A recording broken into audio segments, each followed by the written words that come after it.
First contact. The quantum detection grid lit up like a Christmas tree at 3:47 Earth Standard Time. Captain Sarah Chen was reviewing routine patrol reports when the alert flashed across her holographic display, transforming the peaceful night shift at Global Defense Command into something else entirely. Something humanity had prepared for, but hoped would never come. Multiple contacts, Captain. Massive energy signatures at the edge of the Kuiper Belt. Lieutenant James Wong reported, his fingers dancing across the neural interface panel. They're big. Really big. Sarah straightened in her command chair, brown eyes narrowing as the tactical display filled with red markers. The objects were moving with purpose, their formation too precise to be natural. First contact, but not the kind humanity had dreamed of. Initiate Silent Thunder Protocol, she ordered, her voice steady despite the gravity of the moment. Around the command center, officers moved with practiced precision, their training kicking in as planetary defense systems powered up across the globe. And get me Admiral Hassan. The massive ships approached with inexorable purpose, their dark hulls absorbing what little sunlight reached the outer solar system. Initial scans revealed vessels larger than anything humanity had ever constructed, bristling with what could only be weapons. Earth had prepared for this possibility, but seeing it materialize was something else entirely. Admiral Hassan's weathered face appeared on the main screen, his expression grim. Status report, Captain. 37 capital ships, sir. Based on their energy outputs, they could each level a continent. They're maintaining tight formation and heading straight for Earth. The Admiral nodded, his eyes reflecting the tactical displays. They're not hiding. They want us to see them coming. As if in response to his words, the incoming fleet suddenly slowed, and a transmission burst cut through Earth's communication channels. The message was clear, broadcast in perfect English. People of Earth, this is High Commander Vexthor of the Kraxan Armada.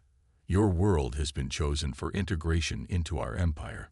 Surrender now, and you may serve as productive members of galactic society.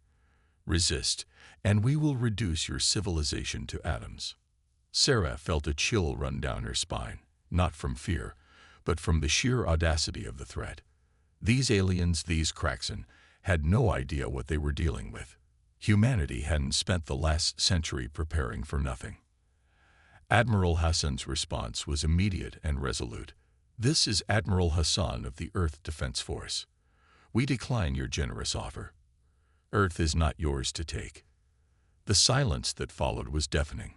Sarah watched as the alien fleet resumed its approach, their formation tightening. They clearly expected this to be a simple conquest, another primitive world to add to their collection. They were about to learn otherwise. Captain Chen, Admiral Hassan's voice cut through her thoughts. Initiate Prometheus Protocol. Sarah allowed herself a small smile. The Kraxan were about to discover that humanity had a few surprises of its own. Yes, sir. Prometheus Protocol activated. Across the solar system, hidden installations began powering up. Quantum defense platforms, cloaked by technology that had taken decades to perfect, emerged from their dormant state. Earth might look like an easy target, but appearances could be deceiving. The next 40 minutes would change the course of human history, and Sarah Chen would be right in the middle of it all. The hidden advantage. Dr. Marcus Rivera hadn't slept in 36 hours, but sleep was the last thing on his mind as he studied the quantum readings from the approaching Kraxan fleet. In his underground lab at the Quantum Defense Research Facility, he'd just made a discovery that could change everything. Captain Chen, you need to see this, he transmitted to Global Defense Command.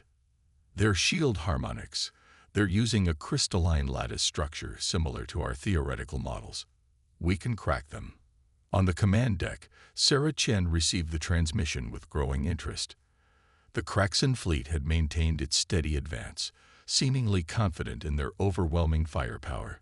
They had no way of knowing that every second they approached gave Earth scientists more data to analyze. Explain it to me, Doctor, she replied, watching as the alien Armada crossed the orbit of Mars. Their shields are nearly perfect, nearly being the operative word. The crystalline structure creates quantum resonance patterns. If we can match these patterns with our quantum disruptors and create an inverse frequency. He paused, hands flying over his holographic interface. We can shatter their shields like glass. The Kraxen made their first aggressive move just as Rivera finished speaking.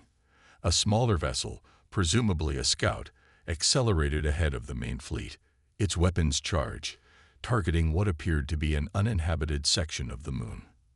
They're going to demonstrate their power. Admiral Hassan's voice came through, calm and measured. Let them. Dr. Rivera, how long until you can implement your solution? The quantum network is already adapting. 20 minutes, maybe less. The scout ship fired. A beam of intense energy struck the lunar surface, vaporizing a crater into existence. The message was clear: surrender or face annihilation. What the Kraxen didn't realize was that they had just given Earth's defenders exactly what they needed: real combat data on their weapon systems. Across the planet, quantum computers processed the information, refining Rivera's theoretical models into practical countermeasures. High Commander Vexthor's voice boomed through the communications channels again. That was merely a fraction of our capability. You have 10 of your minutes to reconsider your position. Sarah exchanged glances with Admiral Hassan through the video link. Sir, Rivera's team needs 20 minutes. Then we'll have to buy them that time. The Admiral's expression hardened. Deploy the Aegis platforms. Around the Earth, massive defensive satellites emerged from their stealth fields. To the Kraxen, it must have seemed like Earth's primary line of defense was just revealing itself. They couldn't have known these platforms were merely the visible part of humanity's military capability. The alien fleet's response was immediate. Energy weapons charged across their front line, preparing to swat aside what they assumed was humanity's best defense. The first salvo launched, a devastating barrage that would have overwhelmed most planetary defenses. But the Aegis platforms weren't meant to stop the attack. They were meant to survive it. As the energy weapons struck their targets, the platform's quantum-enhanced shields flared brilliantly but held. The Kraxen's second surprise of the day. Shields at 87%, Lieutenant Wong reported. The platforms are doing their job, Captain. Sarah nodded, watching the tactical display update in real time. Keep them focused on the Aegis network. Every shot they fire gives Dr. Rivera more data.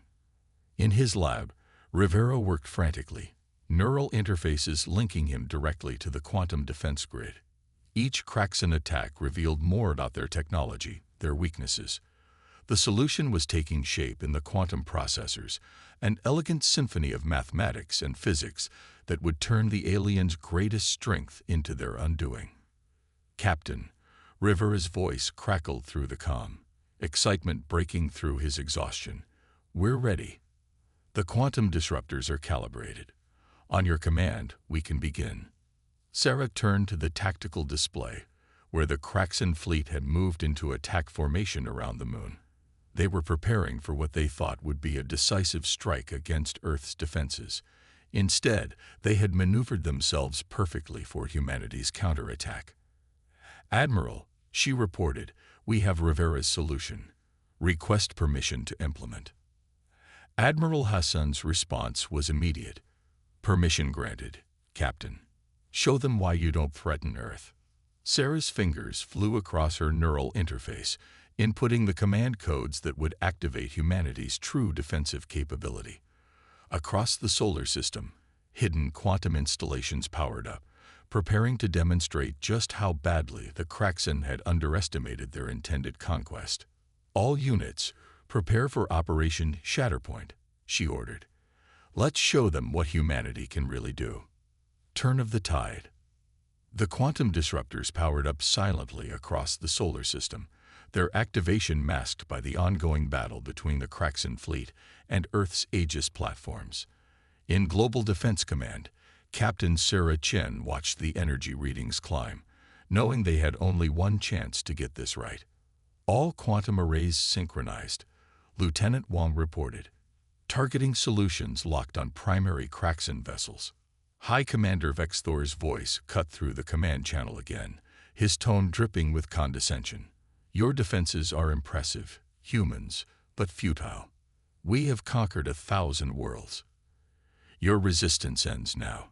The Kraxan fleet began to move into their final attack formation, their massive ships arranging themselves in a precise geometric pattern that would allow them to concentrate their firepower on Earth's major population centers. They had no idea they were positioning themselves exactly where Earth's defenders wanted them. Dr. Rivera. Sarah called through the secure channel. Status of the quantum field. Field coherence at optimal levels, Captain. Rivera replied, his voice tense with anticipation. The modifications to their shield frequency are complete. We're ready. Sarah took a deep breath, her hand hovering over the neural interface. Admiral Hassan, requesting final authorization for Operation Shatterpoint. The Admiral's response was immediate. Authorization granted. And this, Captain. Sarah's fingers danced across the interface, initiating the sequence they had prepared. Across the solar system, quantum disruptors activated in perfect synchronization, their energy focused through carefully positioned gravitational lenses. The attack was invisible to conventional sensors, but its effects were anything but subtle. The first sign that something was wrong came from the Kraxan's lead ship. Its shield harmonics began to fluctuate, the crystalline lattice structure that made them nearly impenetrable now becoming their greatest weakness. The quantum disruption spread through their formation like a wave, each ship's shields beginning to resonate at frequencies they were never designed to handle. By the eternal void. Vexthor's voice came through, shocked for the first time. What are you doing? Sarah allowed herself a small smile. Showing you why you don't threaten Earth, Commander. Lieutenant Wong. Full power to all arrays. The quantum disruption reached its peak. Across the Kraxan fleet, shield systems began to fail catastrophically. The crystalline lattices that protected their ships shattered like glass, leaving their hulls exposed to the vacuum of space and Earth's conventional weapons. All Aegis platforms, weapons-free, Sarah ordered. Concentrate fire on their command ships. The platforms that had seemed purely defensive now revealed their true purpose, unleashing a devastating barrage of plasma torpedoes and kinetic strikes. Without their shields, the mighty Kraxan vessels were suddenly vulnerable, their armor unable to withstand the focused firepower of Earth's defense grid. Multiple direct hits, Wong reported, his voice steady despite the excitement of the moment. 5 Kraxan capital ships disabled. Their formation is breaking. The alien fleet's precise geometric pattern dissolved into chaos as ships tried to maneuver away from the quantum disruption field. But there was nowhere to go. Earth's hidden defensive grid had them surrounded, the invisible web of quantum energy disrupting their shields no matter where they turned. Captain, Rivera's voice came through urgently. We're detecting power spikes in their weapon systems. They're trying to overload their own shields to break free of the disruption field. Sarah's mind raced through the tactical implications. They're desperate. Good. Admiral, recommend we proceed with Phase 2. Agreed. Hassan replied. All units, execute Hammerfall protocol. From concealed positions throughout the solar system, Earth's actual warships emerged from their stealth fields. Not the defensive platforms the Kraxan had been fighting, but true warships built with technology reverse-engineered from decades of studying alien debris that had drifted through Earth's space. The Kraxan fleet, already reeling from the loss of their shields, now found themselves caught between multiple lines of fire. Your empire may have conquered 1,000 worlds, Commander Vexthor. Sarah transmitted on an open channel, but Earth isn't like any world you've encountered before. Stand down, or what's left of your fleet won't survive to carry warning to others. The response came not in words but in action. The Kraxan fleet's remaining ships began to turn, their formation now oriented toward retreat rather than attack. But Earth's defenders weren't finished yet. They had prepared for this moment for too long to let the threat simply withdraw. All ships implementing containment protocol, Sarah ordered.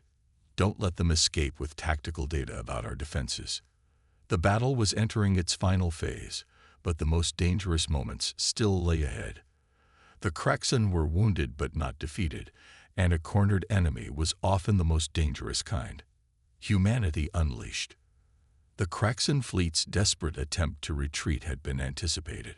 Earth's defenders had spent decades planning for this moment, gaming out every possible scenario. As the alien ships tried to break formation and escape, they found themselves caught in a carefully orchestrated trap. Multiple quantum fields activated in their retreat vectors, Lieutenant Wang reported. They're boxed in, Captain. Sarah watched as the tactical display updated, showing the Kraxan fleet's increasingly frantic maneuvers.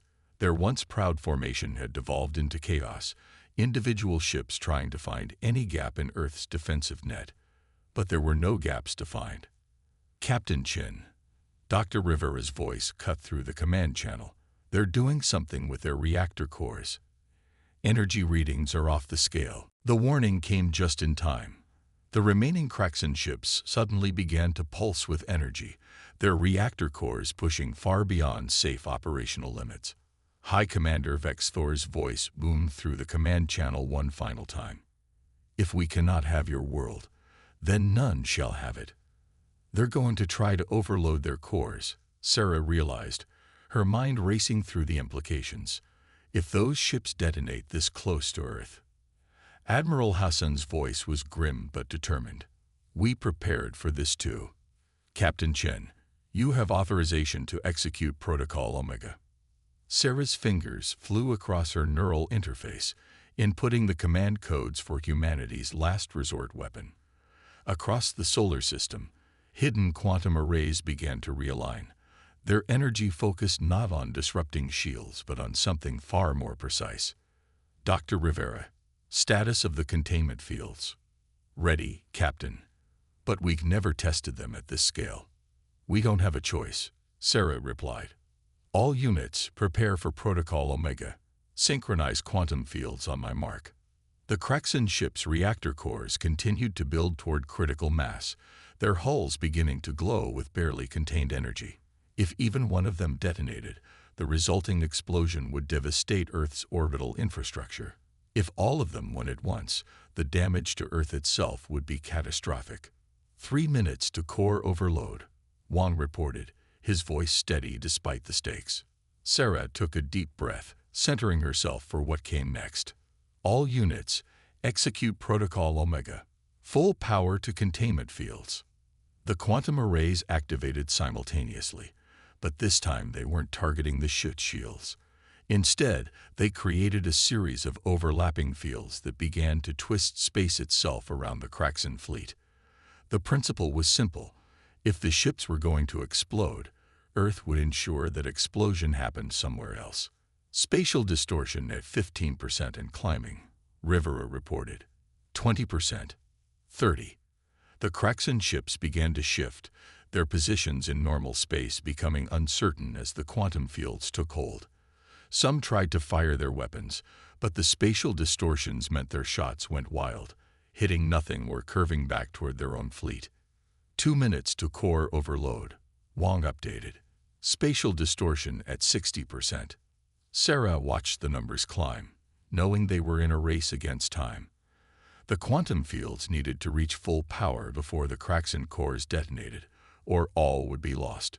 Earth's defenders had trained for this, but they had never had to execute it under real combat conditions. Spatial distortion at 80%, Rivera called out. The containment field is almost ready. 1 minute to core overload. The tension in the command center was palpable as everyone watched the final seconds tick down. The Kraxan ships were now barely visible through the spatial distortions, their forms twisted and stretched by the quantum fields. Containment field at maximum power, Rivera announced. Ready for final phase.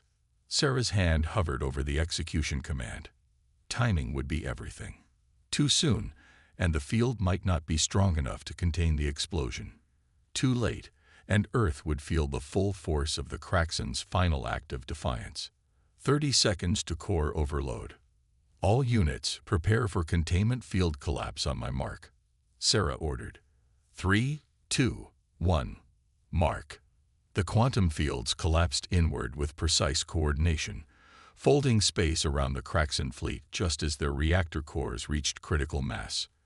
For a moment, reality itself seemed to bend, the space around the fleet twisting like a Klein bottle folding in on itself.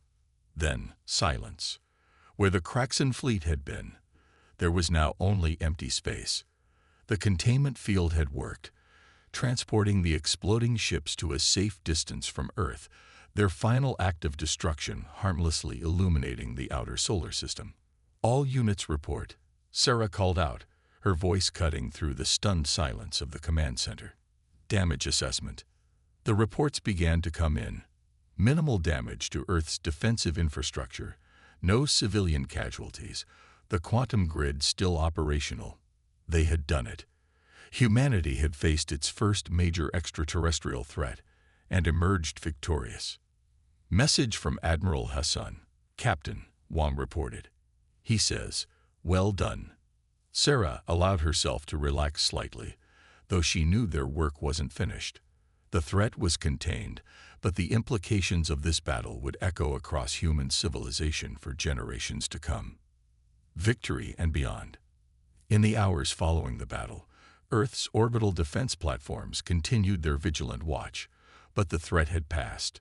The Kraxan fleet, once thought invincible, had been defeated in less than an hour. Final damage assessment complete, Captain, Lieutenant Wang reported, his voice showing the first signs of fatigue after the intense battle. Minimal damage to our defensive grid. Dr. Rivera's team is already analyzing the data we collected. Sarah nodded, her mind already turning to the implications of their victory. Any signs of additional Kraxan forces? Long-range sensors are clear, but we're maintaining full alert status. The quantum detection grid is at maximum sensitivity. Admiral Hassan's hologram appeared beside her, his expression thoughtful. The Kraxan won't be the last to test us, Captain, but they may have been the most important. He was right, of course. Earth's decisive victory would send ripples through the galaxy. The Kraxan Empire had never been defeated so thoroughly, so quickly. The message was clear. Humanity was not to be underestimated. In his lab, Dr. Rivera was already compiling the battle data, his excitement palpable even through the holographic display. Captain, the quantum field readings from the battle are extraordinary. We've learned more about spatial manipulation in 1 hour than we have in the past decade. Good, Sarah replied. Because I have a feeling we're going to need every advantage we can get. The galaxy knows we're here now, and they know what we can do. The next few days saw a flurry of activity as Earth's governments prepared for a new era. The existence of advanced alien civilizations could no longer be kept secret, nor could humanity's own technological capabilities. The world's population had awakened to find themselves citizens not just of Earth, but of a much larger cosmic community. 1 week after the battle, Sarah stood in the newly established Galactic Relations Center, watching as diplomatic teams prepared Earth's first official message to the wider galaxy. The quantum communications array, previously hidden like so much of Earth's advanced technology, now pointed toward the stars with a clear purpose. The message is ready for your review, Captain, a young diplomat announced, handing her a datapad. Sarah read through the carefully crafted words, a statement that would define humanity's position in the galaxy. To all spacefaring civilizations, we are humanity of the planet Earth. The recent attempt by the Kraxan Empire to conquer our world has ended in their defeat.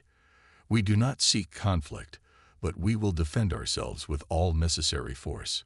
We are prepared to engage in peaceful dialogue with any civilization that wishes to do so. However, let our response to the Kraxan serve as a reminder. Earth is not a prize to be taken, nor a resource to be exploited. We are ready to join the galactic community as equals, nothing less. To those who would follow the Kraxan's example, our victory was not luck. It was not desperation. It was the culmination of centuries of preparation, innovation, and determination. We have survived our own wars, our own divisions, and emerged stronger. We have turned our sciences to the stars and prepared for this day. We are humanity. We are ready. Sarah approved the message with a nod. As it was transmitted across the quantum network, she turned to Admiral Hassan's hologram. "What do you think they'll make of us out there?" The Admiral smiled slightly. "They'll learn what the Kraxan learned. Humanity doesn't just survive. We adapt, we innovate, we overcome. And now, thanks to you and your team, they'll think twice before testing that truth." In the coming months, Earth would begin receiving responses from other civilizations, some curious, some cautious, some eager to establish diplomatic relations. The galaxy was vast and full of wonders, but also dangers. Yet humanity faced this new era with confidence, knowing they had not just survived their first major test, but excelled. The quantum defense grid remained vigilant, its capabilities now known throughout the galaxy. Dr. Riverang and his team continued their research, pushing the boundaries of what was possible with their technology. And in Global Defense Command, Captain Sarah Chen maintained her watch, ready to defend Earth against any who would threaten it. The Kraxan had come to conquer Earth, expecting to find a primitive world ripe for subjugation. Instead, they had awakened a sleeping giant and changed the galaxy forever. Humanity had announced its presence on the galactic stage not with words, but with actions that would echo across the cosmos for generations to come. The message was clear. Earth was ready for whatever the galaxy might bring. The end.